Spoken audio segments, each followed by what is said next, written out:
ಇಂದಿನಿಂದ ಕಟೀಲು ದುರ್ಗಾ ಪರಮೇಶ್ವರಿ ದೇವಿಯ ದರ್ಶನಕ್ಕೆ ಅವಕಾಶವನ್ನ ಕಲ್ಪಿಸಲಾಗಿದೆ. ದೇವರ ದರ್ಶನಕ್ಕೆ ದೇವಸ್ಥಾನದ ವೆಬ್ಸೈಟ್ನಿಂದ ಈ ಟಿಕೆಟ್ ವ್ಯವಸ್ಥೆಯನ್ನ ಕೂಡ ಮಾಡಲಾಗಿದೆ. ದೇವಳದಲ್ಲಿ ಸ್ಯಾನಿಟೈಸರ್ ಮತ್ತು ಥರ್ಮಲ್ ಸ್ಕ್ರೀನಿಂಗ್ ಮಾಡಲಾಗ್ತಾ ಇದೆ.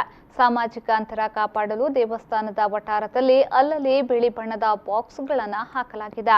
ಬೆಳಿಗ್ಗೆ 7:30ರಿಂದ ರಾತ್ರಿ 7:30ರವರೆಗೆ ದರ್ಶನಕ್ಕೆ ಸಮಯವನ್ನ ನಿಗದಿಪಡಿಸಲಾಗಿದ್ದು, ಸ್ಥಳೀಯ ಭಕ್ತರಿಗೆ ಪಾಸ್ ಇಲ್ಲದೆ ಬೆಳಿಗ್ಗೆ 6ರಿಂದ 7:30ರವರೆಗೆ ದರ್ಶನದ ವ್ಯವಸ್ಥೆಯನ್ನ ಮಾಡಲಾಗಿದೆ. ಇನ್ನು ದೇವಸ್ಥಾನದಲ್ಲಿ ಅನ್ನಪ್ರಸಾದ ಸೇರಿದಂತೆ ಯಾವುದೇ ಸೇವೆಗಳಿಗೆ ಅವಕಾಶ ಇಲ್ಲ. ಜೂನ್ 8ರಂದು ಕಟೀಲು ದೇಗುಲ ಭಕ್ತರ ದರ್ಶನಕ್ಕೆ ತೆರೆದಿರಲಿಲ್ಲ.